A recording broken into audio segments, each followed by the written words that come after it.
off my tongue. Go, 3, 2, 1.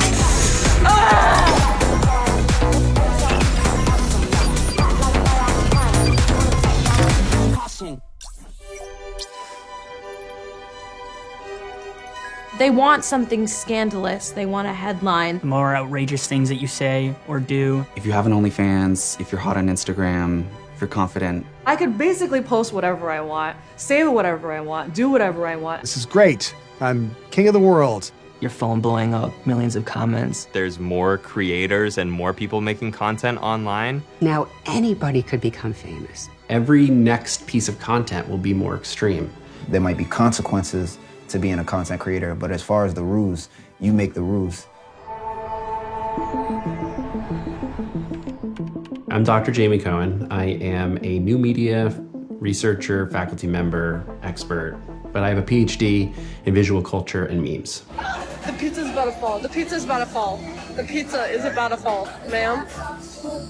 The pizza, the pizza, the pizza. For young people, I'm talking Gen Z, even Gen Alpha, they're growing up now, and one of the top jobs that young people want to do is be an influencer, or they want to be a YouTuber, or they want to be a vlogger. This is my most viral one. 1.5 million likes, that's crazy. And so internet fame is a real thing. Internet fame is a powerful thing.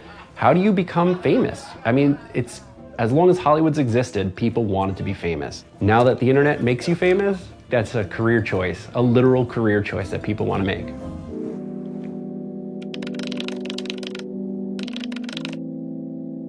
Sometimes, somebody feels compelled to share something that is not appropriate, and they become the main character of the day. They become part of the discourse. She licked the toilet seat on an airplane, then posted the video to social media. What in God's name is wrong with you? And honestly, if this is your desperate attempt to make something of yourself on social media, I would urge you to delete your account. Actually better, Twitter should delete her account. And that inappropriateness makes them temporarily viral. Knowing that there's a main character of the day, you can exploit the platform to be the main character of the day. That is a model that is sponsored by the platform itself. Catch a glimpse of myself in the mirror and I go like... I was still insane before I was famous. When I look back at my childhood and compare it to my internet career, I was literally born and raised for this. I was kind of dorky in high school, like no one really knew who I was. And then when I was 16, I hooked up with a guy in my high school stairwell, right outside the nurse's office, and the nurse caught us hooking up. And I ended up getting suspended for 10 days, and the whole town knew about it. Everyone was so shocked, and I was like, I can either be really ashamed about this and just keep quiet and fall off the radar and just play it off, or I could play into it. Because to me, I feel like when you show shame and you show embarrassment, you're weak. So I'm like, I'm not weak. So I just played into it, and I was like, yeah, I am this girl who hooked up with the guy in the stairwell, and I'll do it again. And I'll do it with the teacher, and I'll do it with your brother. And I came back to school, and everyone was shocked because I had no shame. And everyone really liked it. They were like, this girl doesn't give a fuck.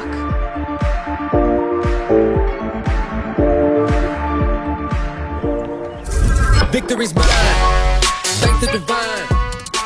What's up, it's Jamani, and I'm gonna show you how I make French toast. What's up, it's Jamani. Right now I'm about to go wash some clothes. What's up, it's Jamani. I just got out the shower. My name is Jamani. I'm a content creator as well as a music artist, and I'm just trying to find a way how to provide for myself doing what I want to do. This is my blow-up bed. This is my green screen that I use for editing. That's why I keep all my clothes in a suitcase. I used to spend so much time watching TV as a child, you know, whether it's Disney Channel, Nickelodeon. I wanted to be a childhood star or just people like celebrities in general. I just felt like that was just the life, you know? Felt like people that were famous were on the top of the world. Everybody loves you, you're rich, you're like the best person on the planet, like you're like the chosen one. I was willing to, you know, do anything for fame, and social media just made that journey possible. That's kind of like, yeah, you just gotta learn how to do it, and I'll be okay.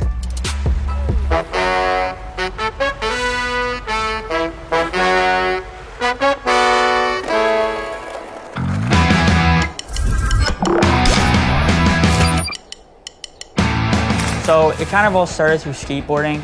I mean, I've been skateboarding since I was like 11. And skateboarding is one of those sports where, you know, you're destined to get hurt. You know, so I ended up breaking my limbs. I broke my arm like twice in one summer, completely in half. Oh my God. And I remember after that, it was kind of like one of those things where it's like, you know, like I'm not good enough to get sponsored. I'm not good enough to make money from this or monetize it, you know, go professional. I loved making videos. We always made these like clip of the days on YouTube where me and my friends would 50% mess around. We're spreading Christmas cheer, man. You're not spreading Christmas cheer, you're being a bloody Indian. 50% skateboard. And so I kind of decided, you know, why don't we make like a movie type thing, kind of like Jackass, but like our own little friend group thing called GTF the Movie. Once we released the movie, you know, it was like the talk of the town type thing, and I saw the traction that you could get from it. I remember it kind of got me some notoriety around my hometown. It was kind of cool, you know, everywhere I went, people noticed, and so I enjoyed it. I liked the shock value of the videos.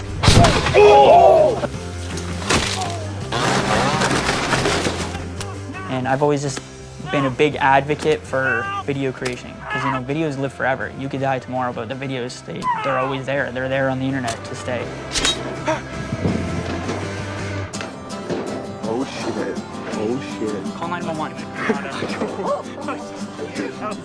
That really hurt. I remember seeing like the Tide Pod challenge, and I remember the cinnamon challenge, and all the media going crazy about that. Like constantly I would see that. All these challenges popping up, the ice cream challenge. So I said, I want a media-worthy story. I need to lick something like they did in the ice cream challenge. Lick it. Oh, put it back. So during the pandemic, I was going on spring break, and I looked in the news and I saw that COVID and airplane travel, how they were shutting down travel, were the two things people were talking about the most. Because we were starting to go into a lockdown. People are so scared of airports right now, and I was going on a flight to Miami for spring break, and I was like, they hate spring break. Like, so I was just like, perfect opportunity to mix that all up. So I just went for it, and I licked the airplane toilet, and I made the TikTok. Obviously cleaned the toilet first, but that doesn't matter, I still licked the toilet.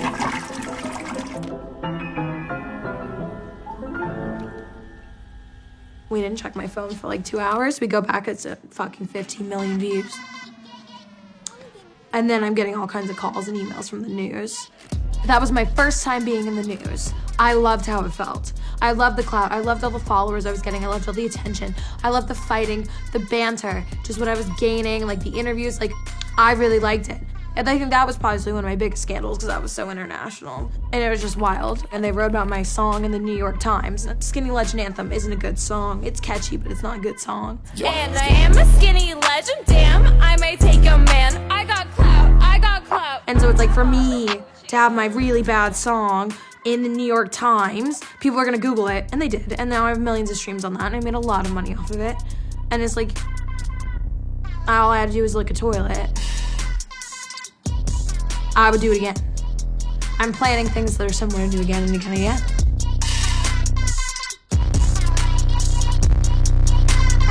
I'm on fire! Ah!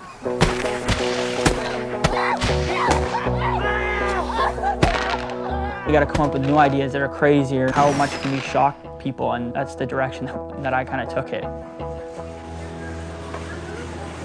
Don't tell anyone, okay? I couldn't find the bathroom. Hey? I couldn't find the bathroom. Don't tell anyone, please, okay? Just kidding, it's a water bottle, man. It's a water bottle. What did you do? He was getting so scared. We had filmed this clip where I'd shot a pellet through my cheek. So we took a pellet gun and put it on the inside of my cheek. Don't do it, Turner! Pretty graphic, but it worked perfectly, you know? It shot right through. I could squirt beer out of it. It was pretty cool. And so, you know, I sent that over to WorldStar. I sent that to a bunch of meme pages on Instagram. And I think WorldStar ended up picking it up. We got like 1 million views on WorldStar in like an hour or something like that. And I just remember I gained like 3,000 followers. I had like 600 followers at the time. I gained like 3,000 right there. And that's when I was kind of like, whoa, you know, this is cool. The excitement, I can describe exactly where I was that night. I was working at Panera Bread. I was a dishwasher there, and I guess I had my phone, you know, not on silent. I had my Instagram notification bell still on, and I remember ding ding ding. I'm like, holy! So I went to the washroom, and I'd seen everybody send it in my DMs and saying, yo, it's over 500,000 views, and I'm seeing all this traction. I was like, holy! Like I wanted to go home right there. I was so excited to like start replying to comments, and that's when I was kind of like, whoa, this is kind of bigger than just my hometown. This is cool. Is your name Jake? Yeah, that's me. You're the dude that does dumb shit. I'll follow you on Instagram. This is what I wanted. This little fan base. Now, it doesn't have to be huge. Just this little fan base of people commenting, that come back every day to, watch me for me. And I went home. That was super exciting. Yeah, it was awesome. What's up, it's Jumani. I just got out the shower. Look, I'm gonna take this off. My blood bed has a hole in it, so yeah, you know how this go. Gotta go get a new ear mattress. Probably gonna grab this one right here.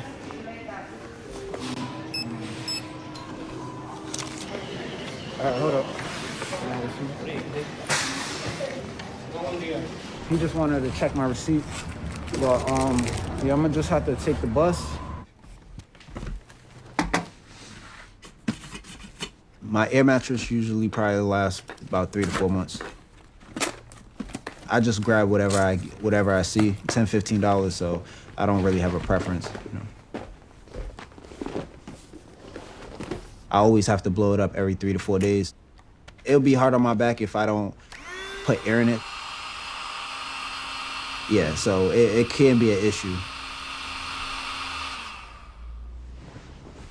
I just, appreciate the situation that I'm in because I know it could be worse.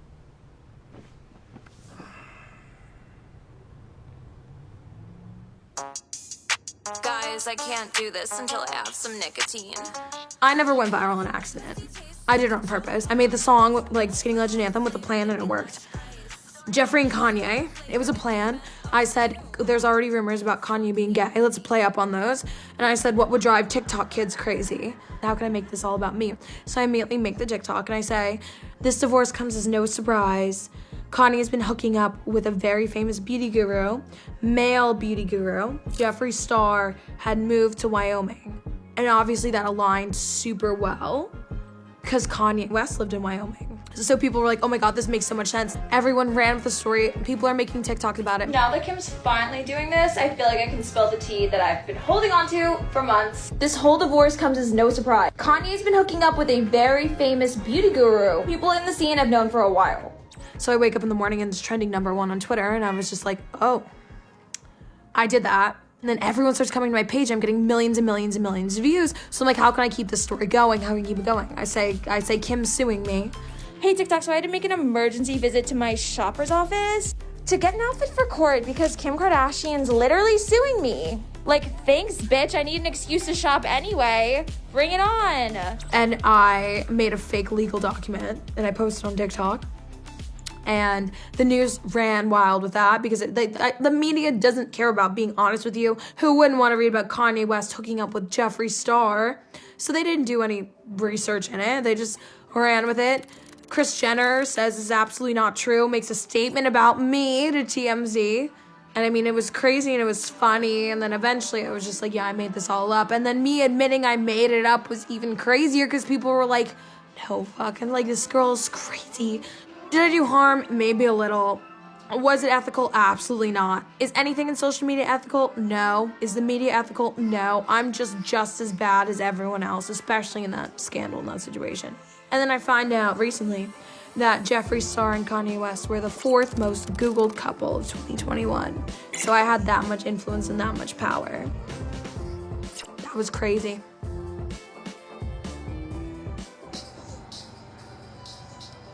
My first job, I was 17. I worked at Taco Bell. Mostly as fast food. I worked at McDonald's, Burger King. I worked at CBS. I realized, when it comes to being a content creator, it's about resources. It's about money. I don't have that. I never had that.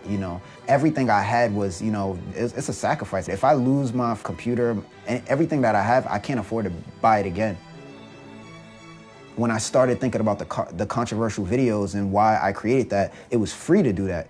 I can use this to build an audience and I don't have to pay for promotion for this. You know, the promotion's gonna come to me. I'm gonna go forward with this and see where it takes me. The first thing I say is gonna catch people's attention. So I try to, you know, swear and just saying, no, fuck it. You know, people are gonna be like, oh, is this guy serious? I have to get into that character and I have to make it believable. I just try to be very aggressive. That's what's gonna get people's attention. Fuck Rite Aid, CBS, bitch!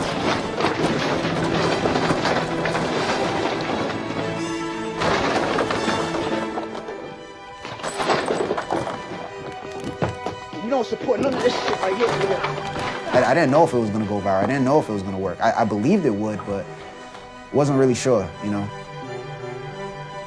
Within 3 days, they got 100,000 views. I was very happy when that video went viral. It could be addicting, you know, getting all that kind of attention. I was real happy, and I'm like, yo, this is crazy. However people feel about it, whether you think it's funny or you don't, if I can monetize this, if I can, you know, get a fan base from this, then that's for myself.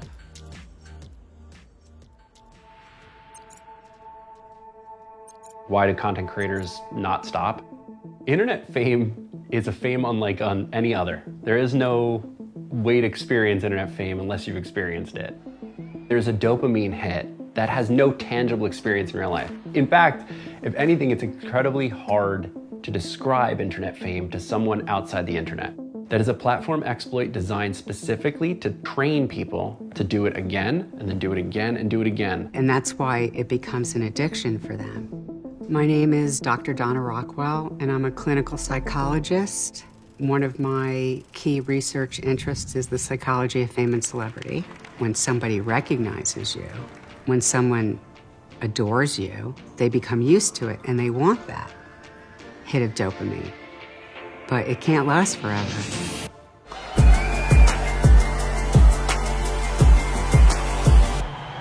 Tell me your thoughts on this. You excited? I actually am. I want to get no one wants to do it. I want to do this. This is a great idea. Yeah. I'm Jacob Ellis, and this is the Porta Potty Rave. I remember when I first started this, one of my biggest inspirations, Steve-O. I posted on Facebook. You can go find it. I said, I'm manifesting this. I'm going to work with Steve-O sooner than later. 2019, I got to work with him. We did a video. He tattooed me. I actually have a tramp stamp now, which is awesome. So that's one of my biggest wins. I keep mentioning Jackass, but it's because they're such a staple in this whole like content creation side where when they stopped making movies and stuff, there was like a little hole that wasn't filled anymore. You had a few one-offs, but there was never like people that loved the craft of doing a stunt. Ready to see a big miss? Buddy, I played a lot of Nerf back in the day. Oh. I can do these crazy things. I can make these awesome videos. I can create this content without anything.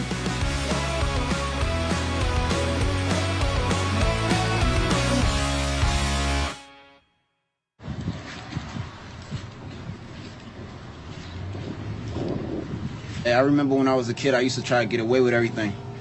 Now I don't give a fuck.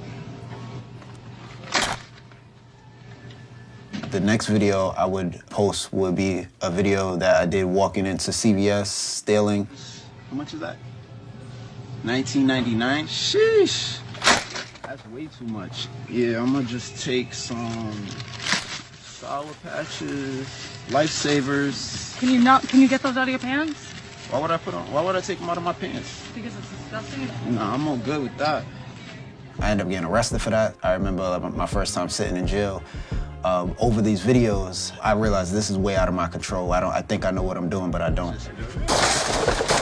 When I was in jail, I knew that I was gonna have to make more videos, so that means I also have to go to jail. You know, when I get out of jail, I knew that at some point in time I was most likely gonna end up back in jail. Going viral doesn't guarantee you're gonna benefit financially. A lot of these influencers have to find ways to make money themselves. GoFundMe.com/JamaniStruggle.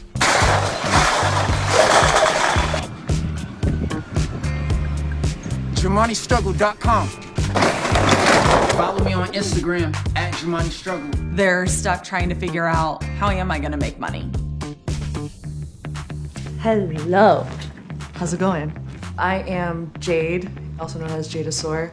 I love basketball. I like doing social experiments, seeing people's reactions. I'm a content creator, so I like to make people laugh. I started just pumping out content in Singapore for fun. Because like, okay, this is like a new experience. I didn't expect to gain a following at all. I was just being stupid in Singapore and people, they liked how weird I was. I was like, oh, okay, I just kept going and that's when the algorithm picked me up. It's like I won the lottery. Instagram is like my funnel for OnlyFans and that's how I advertise for OnlyFans. Instagram is like the main advertiser for OnlyFans. They come from TikTok to Instagram and then Instagram to OnlyFans. Honestly, OnlyFans has changed my life. It's given me like financial freedom. I wouldn't be able to live here if it weren't for OnlyFans, to be honest. So it's made so many creators millionaires. I never would have like in a million years thought that I could make money monthly, like just selling my pictures and videos, and it's great.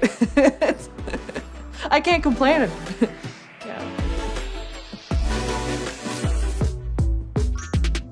Instagram's a fantasy. It really is a fantasy. And it's like you're going on there and you're seeing the best presentation of everyone. And that's why I have a huge emphasis on just being hot, because it's like, I have to be. Like every time I get a new surgery, every time I do something, every time I change my look or whatever, it's just like, it helps. It's bigger than sex sells, but sexualized content sells. And we can do that in extreme ways like pornography, or in sort of more mundane, subtle ways like certain poses that are very sexualized and taken from porn chic aesthetics are very flirtatious and mimic what we might see in traditional pornography. So it might not be porn, but it takes all of the poses and gestures and formats of porn and waters it down for a mainstream audience.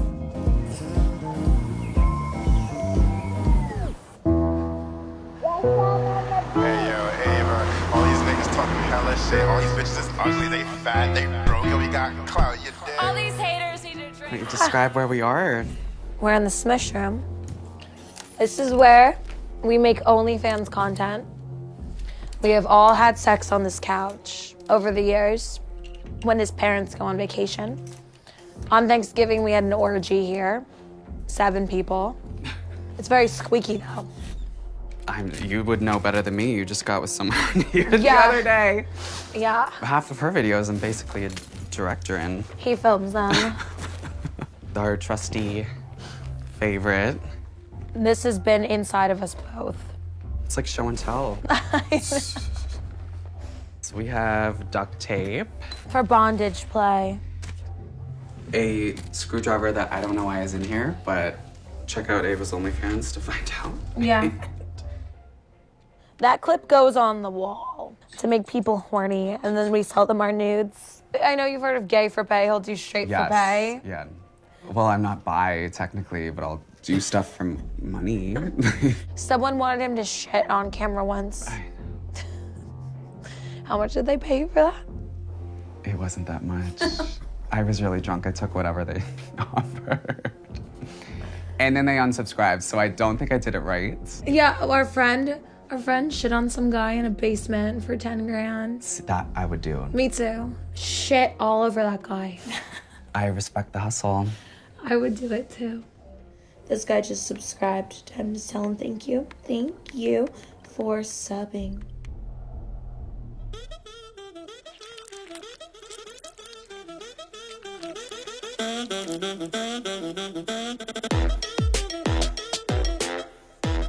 Yeah, so the mime was an idea that we came up with because mimes, they're silent, right? So when you're in pain, most of the time you're making some sort of noise, you're screaming a swear word or something. So we thought, well, let's do painful things. You'll dress up as a mime, and then you can't make a noise. You have to just use your facial expressions.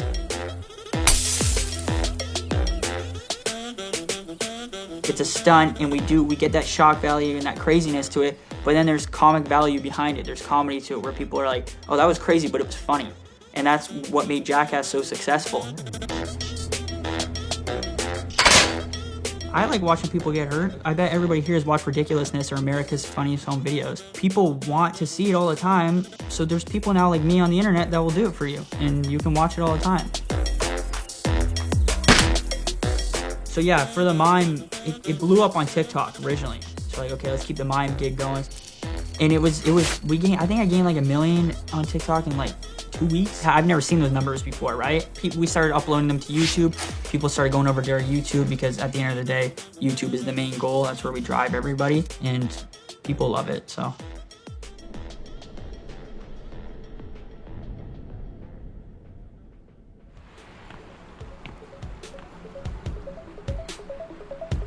I go by either Easton Cyrus or Peter Tea Time, depending on the platform that you'll find me on. I feel like Easton Cyrus in the TikTok content is more of just fast-paced bangers, whereas the Peter Tea Time content was supposed to be more about parkour and training and athletic stuff versus the high-risk stuff. But now they've kind of blended into all being the high-risk stuff.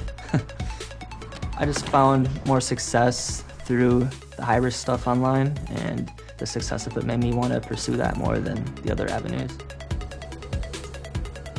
What we click on and what we interact with, whether we like it or not, this new attention economy is brokered by all of us. We are the ones that get to decide as consumers what gets pushed to the top and who makes it in this world.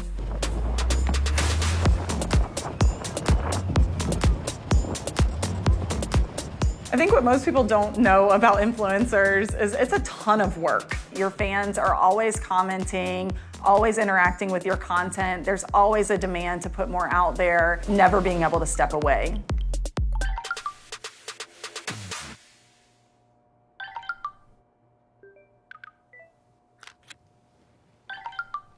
If you're trying to join the live, just leave a comment and send a request.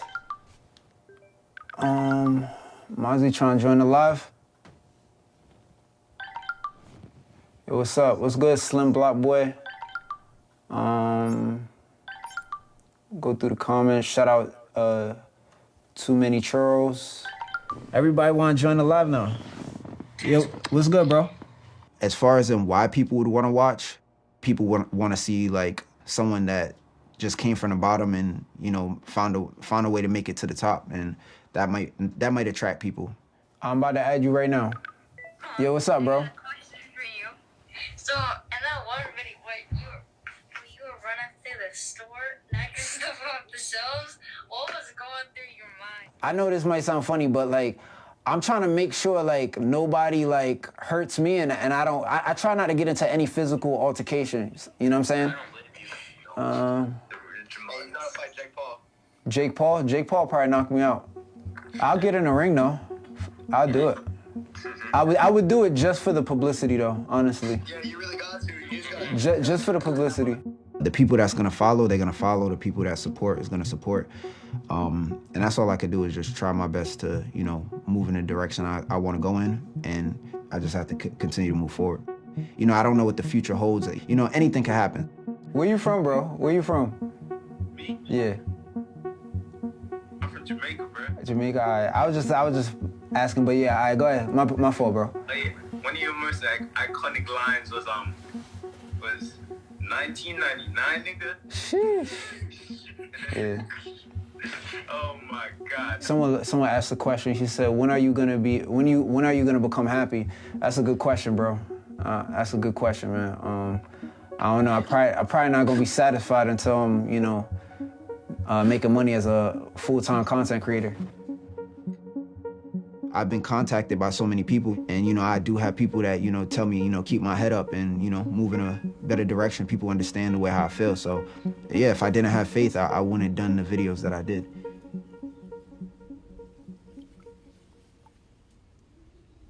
There are no rules for being a content creator. There's no more ad breaks. There's no more adherence to some sort of structural, you can and cannot do this. We have to be aware that the rules aren't established by the structure any longer. The rules are established by the content creator. So one of my most famous climbs was the Golden Gate Bridge in San Francisco, California. Guys, we've just made it to the top. This is incredible, to be honest. It's so beautiful up here. And I'm not allowed to talk about how I climbed the bridge or any aspects of the climb itself. It's a federal monument, and the repercussions of climbing it were pretty severe. A British agency, they picked up the story and they aired it, and that very same day, like, thousands of people were messaging me, news companies, hey, we want to do an interview with you, and the story just blew up, and my video went from like 10 views on YouTube to like 150,000. It just took off. Started seeing some of the ad revenue flow in. I got really excited about it, and then the legal ramifications hit me. Homeland Security and the FBI got involved, and so they tracked me down, they got in contact with me, and they came to meet with me in Wisconsin. For starters, we got hit with the criminal case of trespassing, and then on top of that, we got sued by the bridge authority themselves for $50,000, and they pretty much interrogated me, and they ended up asking me about how could they prevent other people from climbing it. It became a very high-profile case in San Francisco. It was like in the news every day, and the lawyer who ended up taking my case was a rock climber, and he felt for us, and he wanted the fame of taking on the case, so he took it on for us for a very low cost, and he got us off of all the charges, and it went over pretty smoothly in the end.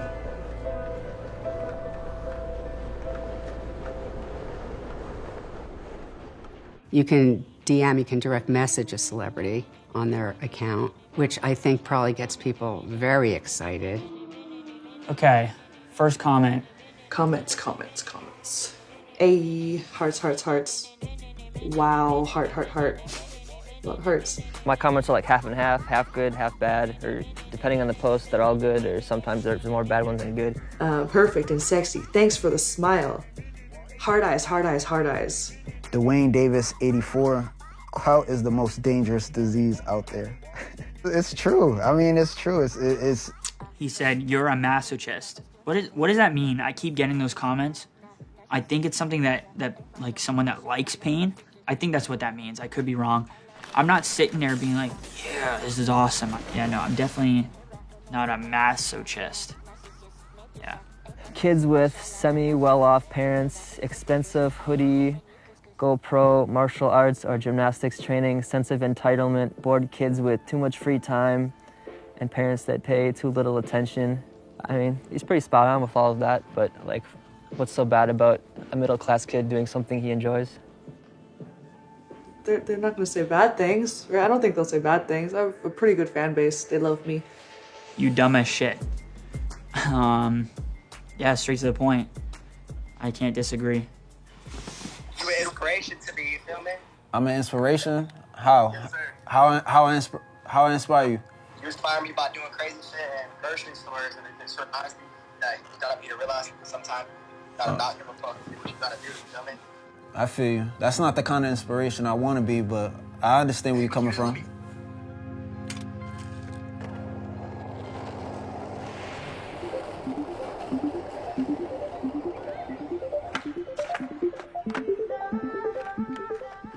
Oh, damn, this one hurts. Spencer said, boy from Whippy suburbs still trying to make it after 10 years of failed attempts. Damn. I am from the Whippy suburbs. It hasn't been 10 years, man. Give me a break. It's been maybe like half of that. It hurts because it's like, it's not one of those ones where it's like, you look at this skinny asshole. It's like, it's ones that I've personally sat down here or like in my car when I'm driving or something that I've thought about, you know, that I'm like, that kind of gets myself down. So then it's like when someone comments it like, oh damn, like I have thought about that before. So it kind of cuts deep. Like if I've thought about it, damn, that person's thinking about it too. So it's like, damn, it has been a while and I still haven't made it type thing. And then when you see someone else put it into words and it's like publicly right there, it's like, oh damn. You know what, Spencer? I'm gonna remember that. I'm gonna write down that @ name, and then in 5 years from now, if I'm still in the exact same spot that I am sitting right here today, then I'll give you that W. But for now, yeah, that one hurt. Damn. Everyone's on their phones all the time, and people are getting less face-to-face time, which is sad, but it's happening. How the tipping works is that they can like tip to send you a message. So When they send you a message, they can request anything they want. So they can basically type like, hey, can I have these videos? Can I have these nudes? Can I have this kind of video? Can I have like a JOI video? The most often requests I get is JOI videos. Jerk off instructions. For some reason, I think they like to hear me talk to them. So this is interesting because it's very personalized, and that's why they buy it, because it's like directed towards them. When they tip, they can have any type of JOI. They can like request a, can you call me daddy at the end, stuff like that, right? So they can make it their own, like a story.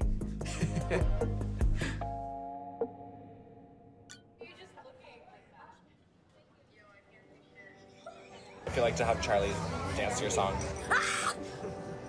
I think I used to be more ignorant to like all this shit and the realities of social media in life. And then I saw the effects that it had on Ethan to get canceled.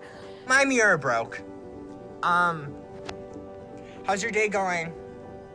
I was 20 when I met him, and he was 16. I didn't know he was 16 when we met because he told me he was 20, and he lied. And we became friends before I ever knew how old he was, and then I had to not care. It just like, I felt really close to him because he understood me and I understood him. And when we both were working in social media, so we were very much helping each other a lot with that. And it was just like, losing that was really hard because it was just like losing someone that was like my partner. So everyone's been trying the giant straw challenge, so I'm gonna try it. His internet career started falling apart because he made some like dumb decisions and stuff like that. But that made him die. I am Deanne Cruzensterna.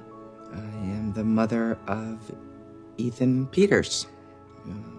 Ethan is supreme. Ethan will always be the outrageous one of the group. He is the one who is going to say, hey, I'm here, pay attention. He made well over 6 figures right before COVID hit. But then he did a video on TikTok. And there was a woman that was taking her kids to Disney every single day.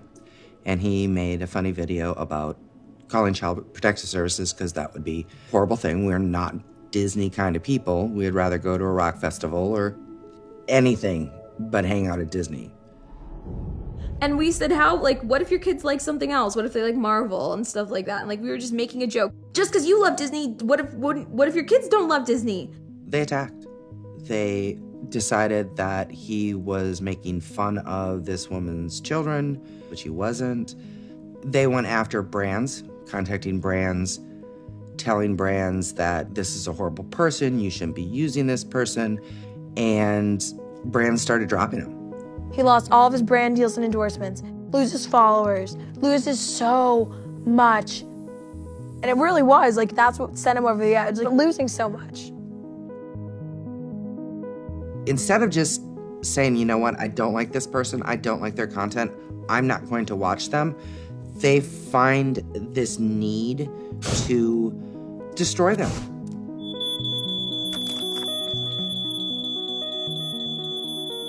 You know, when I helped him make that TikTok, I don't really feel guilt about that because Ethan did nothing wrong in that TikTok, and nothing wrong at all. The internet decided to make him think it was wrong. That's their fault. Here's the thing.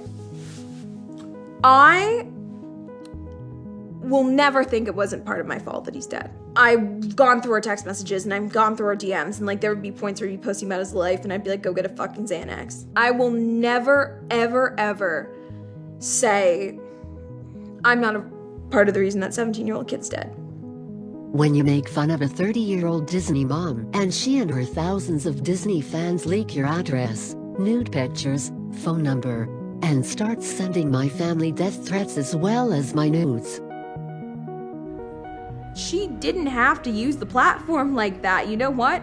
She could have simply sent him a message and said, hey, I was quite offended by your video, but you know, that video hurt my feelings and I would really be sad if my kids grew up and saw it one day. Could you please take it down? I guarantee Ethan probably would have taken it down. They're still commenting on his Instagrams every single day, bullying a post of a dead child. Another one, bitch. She says, this is what happens when you let your son be gay. If you slapped the shit out of him when he came out of you, then maybe this wouldn't have happened. You're only on my account because you wanted to leave this message.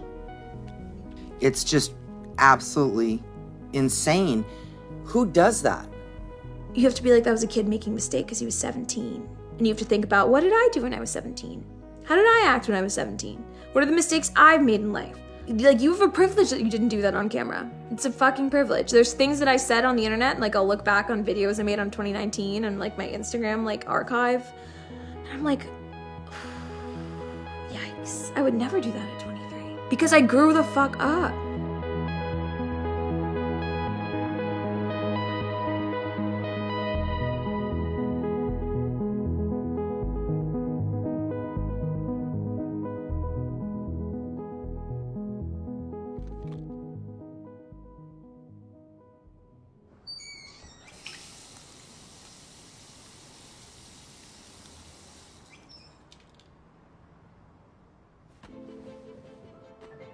As far as working a job,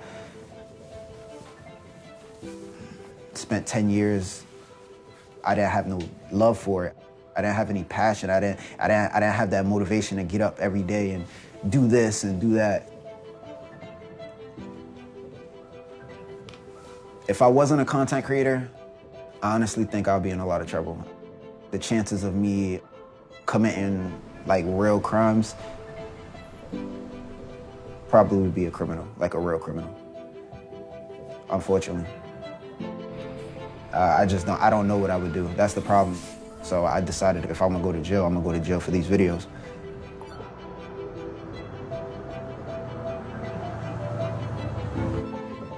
I had one bad day at work. I look at the customers, they're all the way to the door.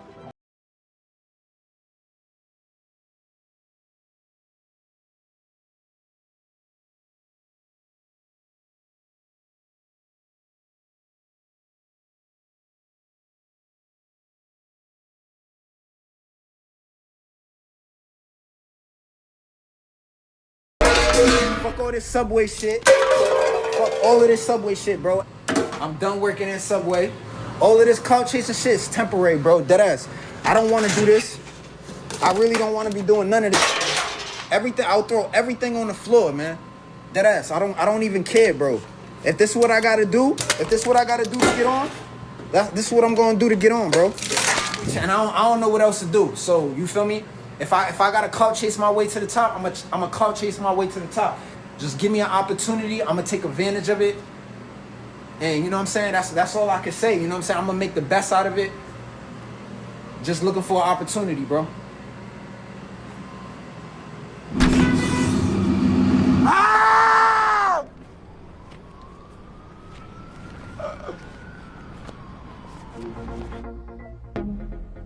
My name's Terrence Taeg. I'm like probably one of Jamani's biggest fans, I guess. My yearbook quote, I understand the consequences of my actions, but I also understand the benefits. It's a Jamani quote and it plays into his entire YouTube persona. Yo, one day I'm gonna be a millionaire. All this is temporary. When I first saw the first Subway video he released, I'm gonna be honest, I laughed so much when I saw it. I just was laughing so freaking much. That video, when it blew up, got over 1 million views. Even my friends got a hold of the video. People reposting Jamani's videos on all these social platforms, Reddit, YouTube, Instagram, Twitter, all those places, getting the clicks. And also, it made it onto the local news as well. This Subway one really hit the media for real though. When he did that stuff, he knew what he signed up for. I know he's doing it for a reason. I know he's not just doing it for clout, right? I mean, he is, but I don't think he's a bad person when he does that stuff. He clearly knows it's wrong. And even though it's wrong, it's just there to get the attention that he needs.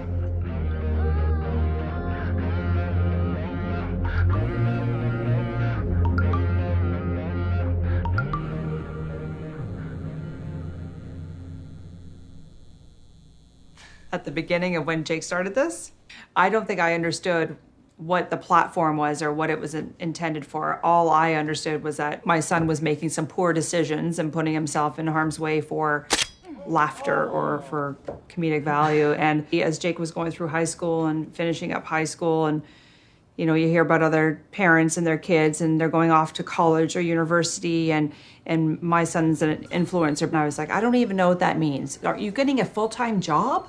Are you going to go to school? So it's just a world that I never knew, and I'm not even sure that I could say I completely understand it still. I quit! I remember at a burger joint was a young boy, and he's just trying to, you know, he's trying to get Jake's attention, and he's identified, he knows who he is, and he's trying to get his attention, and he wanted to take a picture with Jake. Those are kind of like smile moments for me where you may not understand, but those are the kind of the fun times.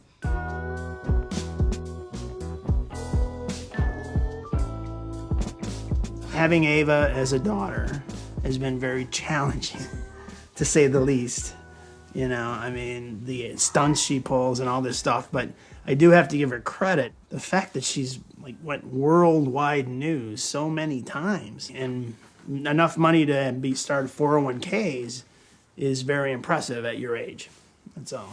Not that I like what I'd rather have her get married to some guy. I don't want to do that. Listen, this DM I got from some guy. Just had a drink with your dad in Manhattan. He's so proud of you and showed me your page.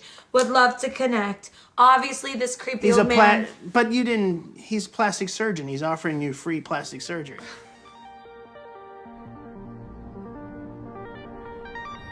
I never thought about the fame. I mean, you would talk about, oh, wow, this clip got so many likes or whatever, you know. Mm-hmm.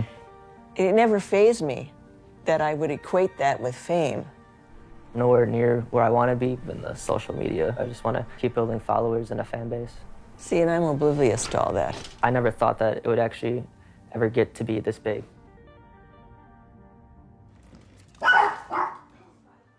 Look at her on her pony at the horse show. She won a ribbon, right? She had a really nice life. She just didn't like how she looked. Yeah, because she bullied me. I did.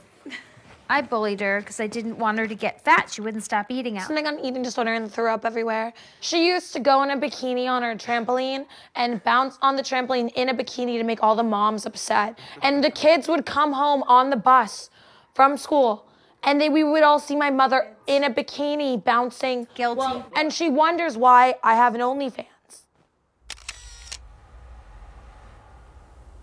It's been tough at times watching certain stunts or activities that my son has done that he would put himself in harm's way. And as a mom, you want your children safe. And to see him cause himself harm, because I think at an age, you don't think anything's ever going to happen. You assume that all will be well or are always going to recover. And as a parent, you always look at, what if it doesn't? What if that one time? Okay, go against, ready? 20, go. Go. So it definitely had some strains for sure. And you try to be understanding and tolerant, but still provide the direction and guidance as to what they're doing might not be viewed as favorably in the general public. But it has been challenging throughout some of the years.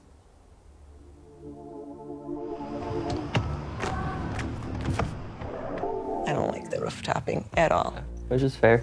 We've had fights, I've yelled, and you're not doing this. Well, I'm not gonna ground 22 years old. 22-year-old guy, you know, what am I gonna do? You know, and then he would say, well, I wouldn't do it if I wasn't comfortable doing it. I wouldn't do it if I knew I was gonna get hurt. I wouldn't do it if I knew I couldn't do it. And I said, well, accidents happen. And I pray a lot for him. A really lot. Yeah.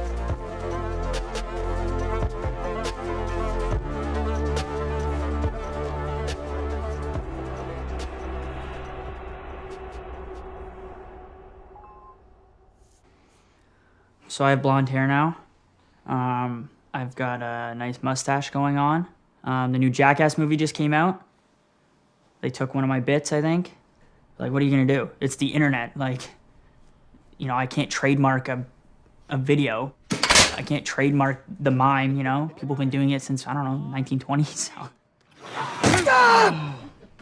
Yeah, it sucks, but it is what it is. You know, Steve-O's been an inspiration. I've mentioned that many times, that, you know, that Steve-O is kind of the reason why I got into doing stunts and stuff. And yeah, with the whole mime bit, it was a clear-cut ripoff kind of to the T, you know, even with the skateboard hitting the shin. Would have been nice to get the invite. It would have been cool to, you know, get a little bit of credit in there, but like, what are you gonna do? Jackass. What a shot. It's you. The butter is literally all on the top, dude. It's fucking ridiculous. Do not attempt any of the stunts you're about to see. If only a whole generation listened to that, bro. You got that? Legit, man.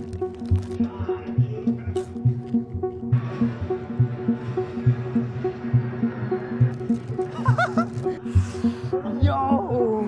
Dude, it's just... yo, what the fuck? Wow. Okay, this is my live reaction to seeing Jackass take the mime idea. Are you ready? Oh my god, dude. Yeah, they fully kind of took it, but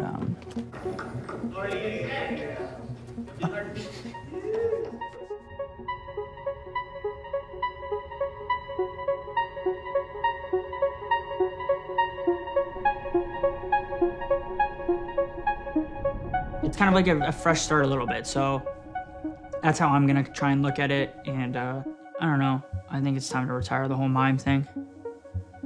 I want to be known as Jake Hillhouse too. I don't want to be known as the guy that puts on mime makeup and fucks himself up, you know?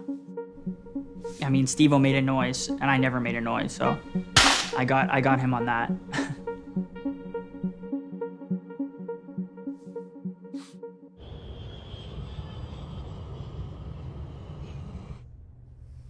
Where should we start? This is my gold Chanel bag. It's covered in flies. Because though I am an influencer, I live like the dirty ratchet Jersey bitch I am. This bag was $6,000. People look at it and they're like, oh my God, that's the most gorgeous Chanel bag I've ever seen. And it's just a special and different. Like, I only buy bags that are special. This is my latest purchase. I thought the color was quite pretty. This is how I would imagine unicorn semen would look. If a unicorn ejaculated onto a purse, this is kind of the vibe I got. This is the real prize. A little dirty. This one was like $7,000. This one was $4,000, which is cheaper for my bags. I just started collecting them. I got a designer purse addiction. And I got addicted to the fucking bags, and I didn't even carry them. I would just go to the store and see one that was cute and I could afford it, so I bought it. And then I realized at the end of the year, I was just like, I spent at least $150,000 on purses that I don't even carry. Oh no, it appears the cats have chewed it.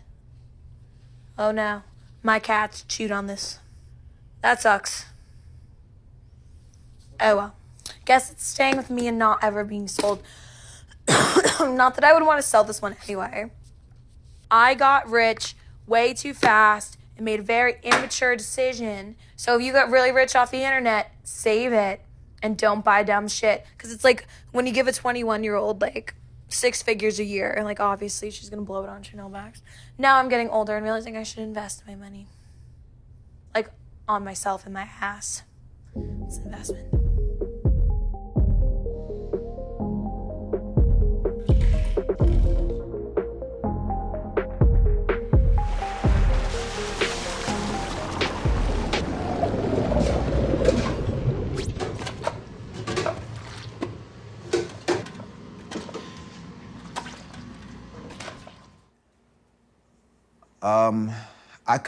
The amount of money that I've made over time from my content, I probably made a little bit more than $500, but that's over 2 years maybe. I didn't make anything that was worth it, you know, financially. You know, I've made money, but it wasn't worth it.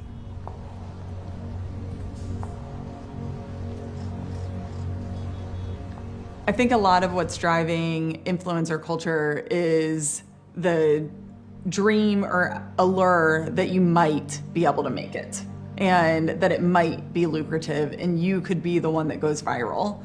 So that's what's making the content get pushed out.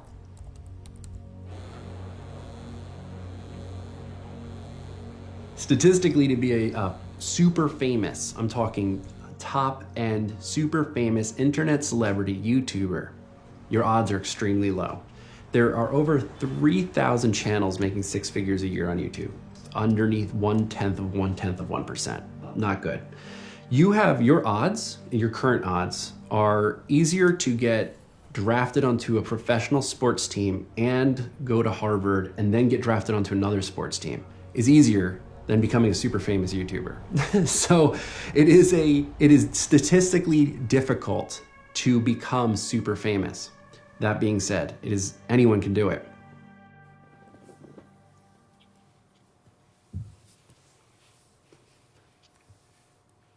Anybody want to join the live? Damn, Terrence ain't pop up or Teddy. This is crazy. They're not even here, bro, at all.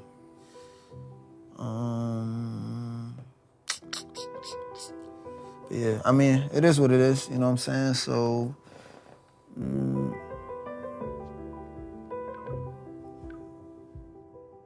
might have had a couple viral videos, but that doesn't mean nothing. I didn't make any real money. I didn't make almost any money off those videos, so regardless on how many millions of views that my videos generated, it hasn't done anything for me. My reality is I have a bad reputation locally.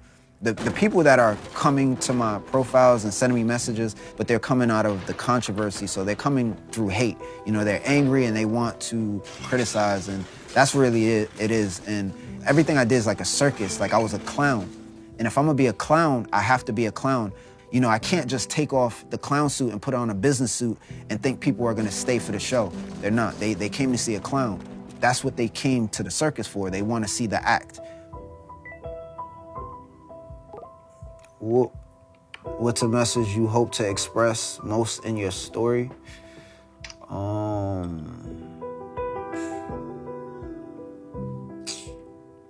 don't know, just a person trying to find himself. I don't know, I'm just a regular person, bro. Just a human being.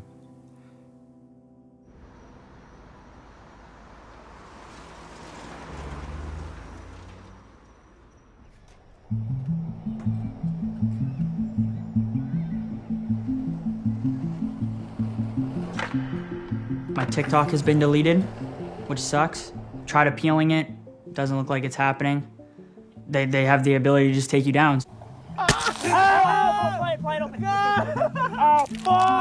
Yeah, I think I was taken down for self-harm, which, you know, it kind of makes sense, it kind of doesn't, I don't know. It just sucks, because that was like a big form of, you know, numbers to push towards my YouTube and push towards my Instagram, so yeah, it sucks.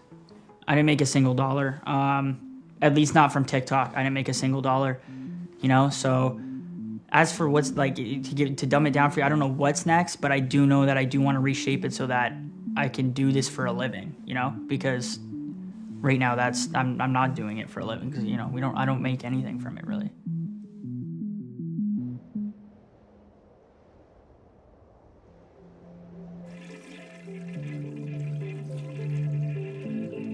I forever gonna be looked at as a girl who licked a toilet seat, but who cares? If I licked a toilet seat and I was really ugly, I would not have gone as explosive as it did. But like, there was some sex appeal in me licking that toilet seat, you know what I'm saying? And it's like, if I was an ugly girl licking a toilet seat, it wouldn't have done the numbers it did. But I think especially what I do for a living, like, sex just really sells. You cannot be a woman who has zero talent. Like, I don't have talent. My talent is manipulating the media and blowing up online. I would say that's talent. But besides that, we live in a society where we're seen as objects. We just are. And it's like a lot of people don't want to admit it. I feel like there are women who don't want to appeal to the male gaze and they go very against the grain. And good for them for that, but I'm not gonna do that because I see the advantage of taking over the male gaze. And if men just want to have sex with me and see me as a sex object, because it's what was happening to me for years and happening to every girl I've ever known, I was just like, well, let's just make money off it. Like, just in general, and there are girls who don't have OnlyFans who are getting used by men. At least I make money off of it. Because it's like, you could not be a little sexy internet girl, but then you'll have to go work a 9 to 5, where you'll probably be sexually harassed at your job.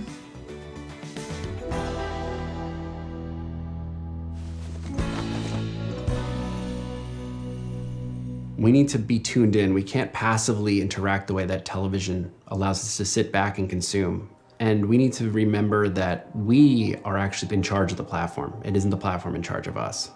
One of the reasons the TikTok algorithm is so powerful is it's based on something called dwell time and actually what you're watching. So it's not as much what you like or share, it's what you're actually watching, which is a much better indicator of what you as a consumer are interested in. So as much as consumers might say they don't want drama, they don't want a certain type of content, it actually is sort of a mirror back to ourselves because we're the ones that are liking, commenting, sharing, and engaging with that content. Yeah. I was getting harassed a lot in the DMs by people saying, why weren't you in the new Jackass? Jackass stole your bit. Have you seen the new Jackass? How come they didn't ask you to be in the mime bit? Blah, blah, blah. So I just posted an Instagram video dressed as the mime, and I said, you can't trademark a genius idea. Kind of like egg on, like, you know, the people that were already harassing me about that. And I guess Steve-O might not have known. He has known about me since 2017 when I snorted pepper spray, because he sent me a video saying, you know, good job on the pepper spray snort, bro. And he said, looking at the comments on your last post, people are saying that we copied you with our silent game bit. Did you really do that first? And I just basically replied saying, yeah, that's been my thing for like 2-3 years now. And he replied saying something like, yikes. But moral of the story is that I did get the follow back. So Steve has been an inspiration, so that's really cool. I mean, who knows? Maybe they'll do a Jackass 5 and I'll be the star. You never know. I mean, life can work that way, right?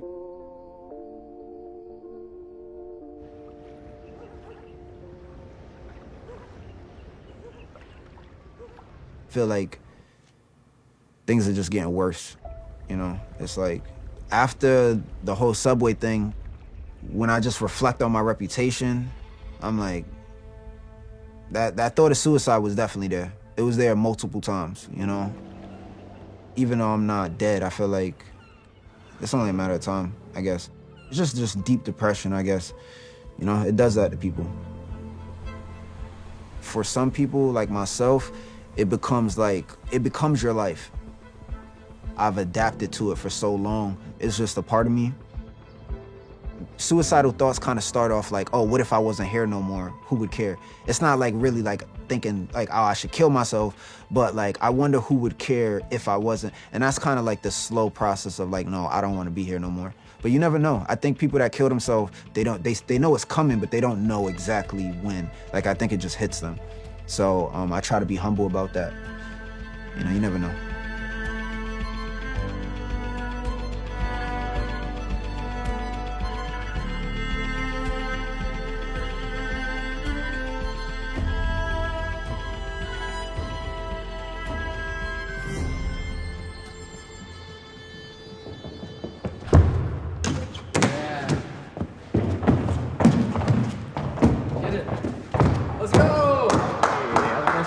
So I wouldn't attempt something like this outside in a threatening situation unless I did it in the gym like hundreds of times. You got it. Let's go. Push it. There it is. Oh, man. Get it. Big swing. Woo! Let's go! To the cat over.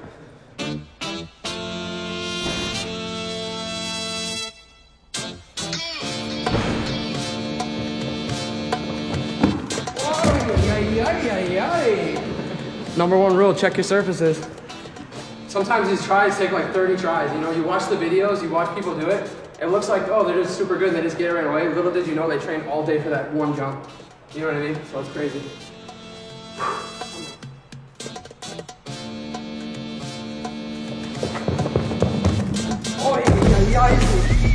And that's called a bounce back. Like, I won't do something if it's not in front of a camera or for views. I guess I say this because like I have trained like years. Now I'm just at the point where I want an audience to show off my hard work too. Which that's fair, you know? Yeah. Like if that's what drives you and that's what helps you get better, then absolutely 100% go for it. But if that's gonna put you out of your comfort zone, then that's when you have to call it there and say like, why am I doing this? And am I even capable of doing this? You know your limits, you know? You train and then that's pretty much what it is. for what I do, so many people have a different perspective and idea of what it is I'm doing. Some of it's negative, some of it's positive, but at the end of the day, everybody, they want to see it and they want to watch it. I still have like a lot of people who are like, man, what you do is so dumb, but I watch it anyway. And there's a lot of people who are like, that's so cool, I wish I could do stuff like that. And I love watching you because I never could do something like that, and I want to see somebody do it. And that's one of the reasons I do it too, is because if it wasn't me up there doing it, I'm sure somebody else would be up there doing it. The risks of it is that anybody with a cell phone now can go do some stupid shit and think that they're gonna get famous or get money from it and then fuck themselves up and get hurt. But that's always been the risk. I mean, people were doing dumb shit before there were cameras, so.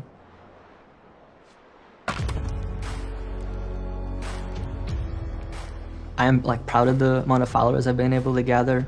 But I'm not really happy with that. I obviously want to strive for a lot more, where I can be more self-sufficient off my content.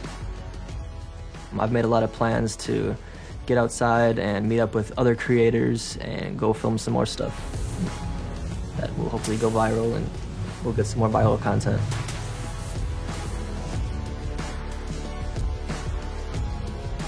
The very first time I was ever on a roof and just looking over the edge, it always just kind of made me feel like Batman or Superman just sitting on the edge of a building, and I think I've just built off that feeling from those points after.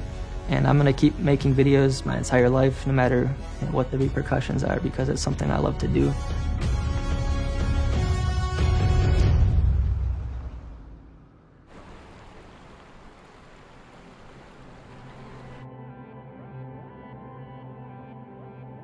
I think we're all multifaceted individuals. We're all multidimensional. We're all multidimensional individuals with all different sides of us and all kinds of experiences. They see one dimension because they see my Instagram, they see my scandals, they see my music. They see one dimension that they're being fed and filtered through Instagram. They don't get to hear me talk like I'm talking right now. And that's not really what you go to social media for anyway.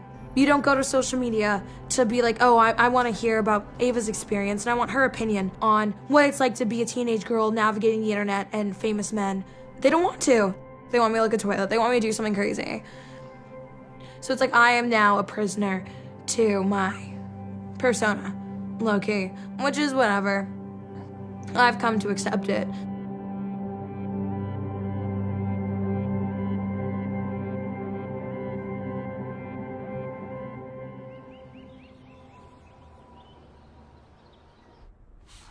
Me and Colton, this week has been better than last week. We decided to come to LA at a really poor time.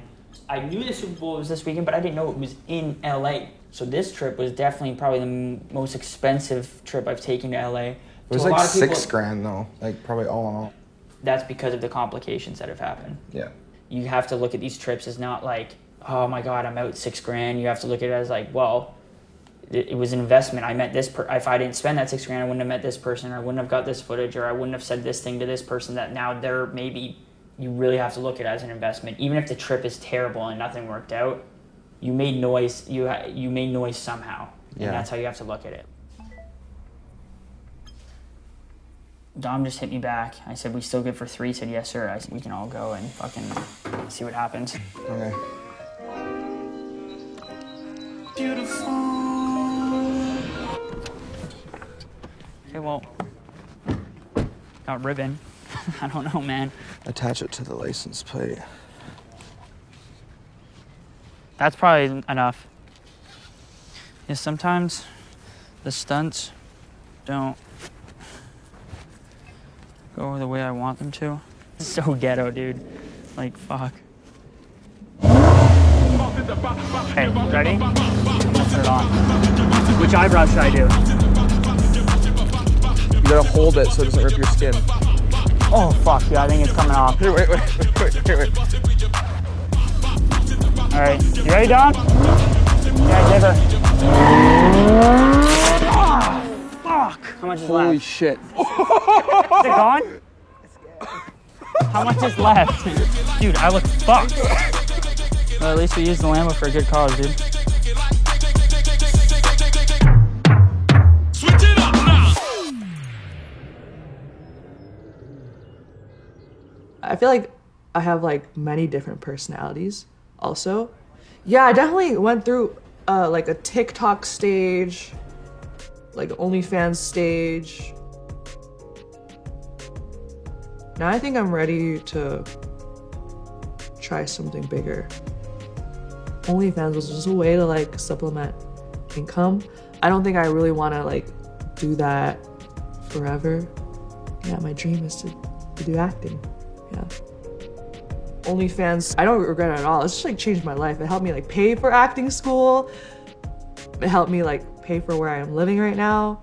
I feel like everyone can be an online personality. Like it's like definitely easier to do like online. You can just post whatever you want. But like acting is hard. I lost friends. So as you're telling him that, picture 2 or 3 people that you love. And you lost them. Our post got ambushed. I lost friends. So, not the same as you, but it's really hard. TikTok, I could just like be myself. On TikTok, just like, yeah, just pump out quantity over quality for TikTok. But for acting, I have to like, a lot of thought goes in it and it takes a lot of mental energy.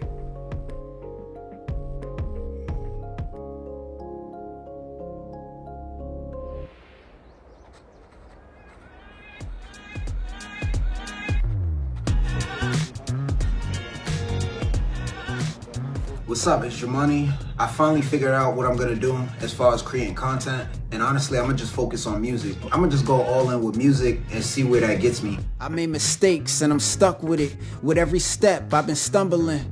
I don't think I'll ever trust again. I get caught up in my feelings. I can't tell you how I'm feeling.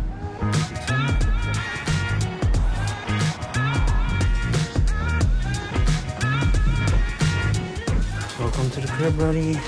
This little studio.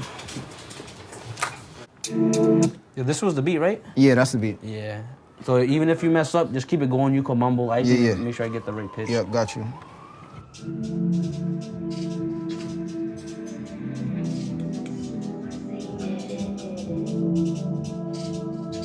Damn, why I feel so, I just feel so, oh, this just, I don't know, I was just still trying to fill it out, you know what I'm saying? I ain't gonna lie, I'm feeling like a little pressure, like, so I'm like. Ain't no trust for these bitches, ain't no love for my niggas. Don't get turned to a victim, swear to God I'm a killer. Niggas think I'm a clout chaser, all that shit get you hurt. Put a nigga in the dirt. Yeah, I didn't really want to get on no gangster shit. Just take that shit out. Talk about money. I'm broke. We can speak about wants too, then. Bro. Yeah, wants too. Don't get overwhelmed, bro. Yeah, It's coming out good, bro. Yeah. I'm not gonna front. I was expecting not worse, but I was, yo, this guy's wild and this guy's crazy. I hope he don't come over here and just be like, you're mixing ass, and just starts tearing everything down. And just try to run. Chill. Nah, cause in real life, I don't be tripping like that in real life. Like I really been trying to just rebrand and, you know, just create a better perspective, cause I get that. But after hearing your music shit too, I was just like, yeah, nah, this guy has music, and the way he's going about things is kind of crazy, but his music is what I fuck with. Cause I felt like I could relate to you. With you, bro, I see like a future. I see like your style. I see you're willing to improve. You're really like trying to learn shit. People have a dream, bro. I want to dream with them. Let me try this instead. Cause I think this is it's better lyrics. And I wrote this earlier today, so it's like, fuck it. I feel better about it.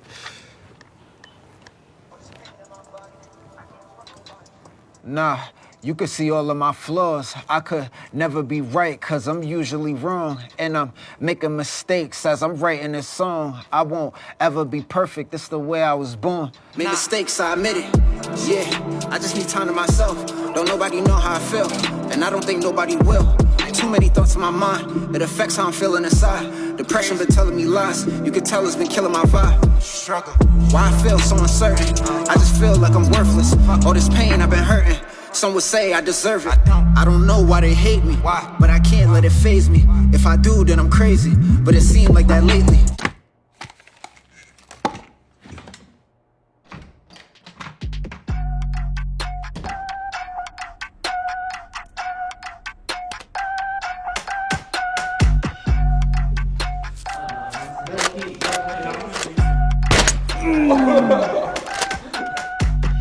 LA, how did it go?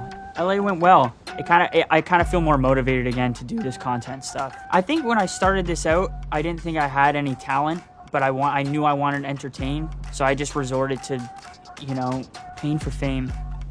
I think that's literally like the definition of what I kind of am doing.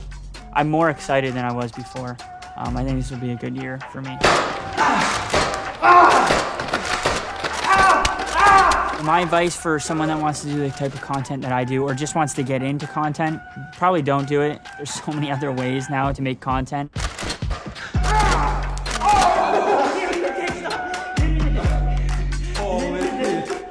Are you out? Dude, that one got me in the ditch. Oh yeah, it's one stuck in your back too. Okay. The last one literally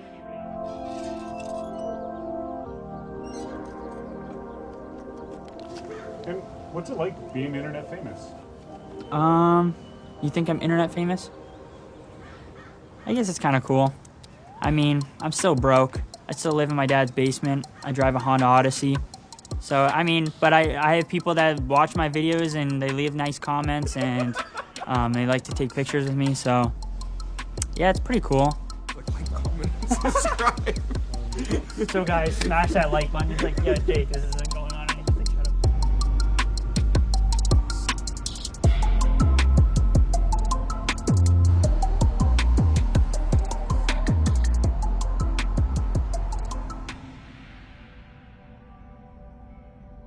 We all crave fame for a really good reason, a real human reason, and that's that we need to matter. We need to feel relevant in the world, in our lives, that what we're doing is important, contributive, and I think that it's just that fame has gotten confused with relevance, because now when people are famous, they're feeling relevant.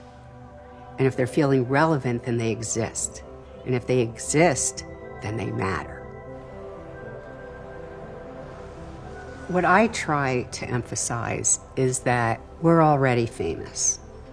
You're famous, I'm famous to my children, to my husband, to my work friends, to my friends. I'm famous in my own existence. That's the only show there is. My life, my existence, my fame. And I need to matter to the people in my life who I touch and who touch me. It can't just be about me. It has to be about we.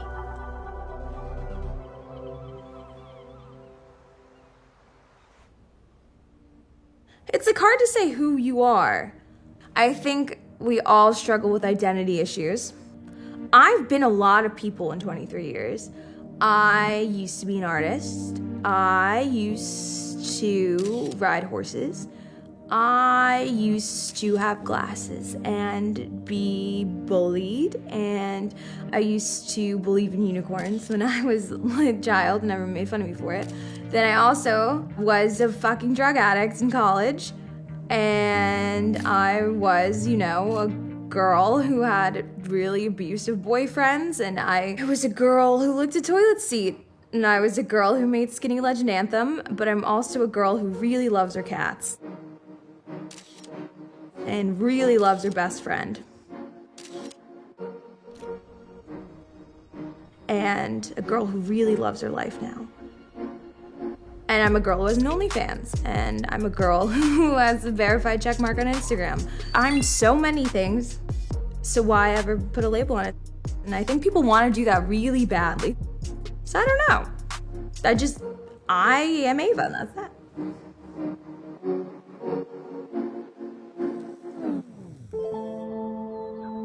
The brand going forward is just Jumani, to kind of reflect that I'm trying to change.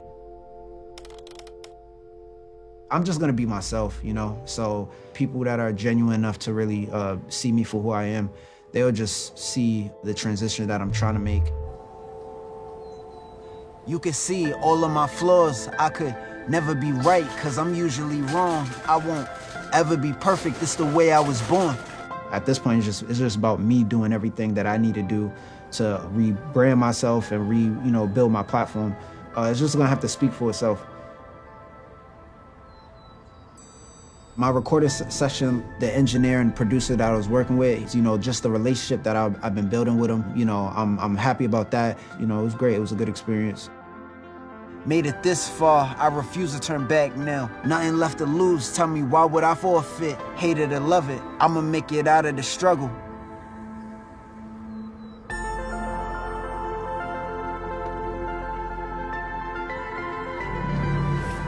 It's been 5 years since this all started, and I'm done with all of it. As far as all of this struggling, you know, the whole concept, I'ma just move forward, man, and move in a better direction and learning from everything that I did. And I might not be able to reach a point of success, but I can definitely prove that I'm not the person that I portrayed to be. Hey, yo, what's good? I'm doing it again. Y'all wanna see a little sign? Yeah, that's all, Jumani. And I'm just so happy. I'm rapping. I'm doing like one of my dreams. I really want to be a football player, but it's all good. Got my MySpace, got my videos up there, and y'all gonna see more of me, alright? Believe that. Peace.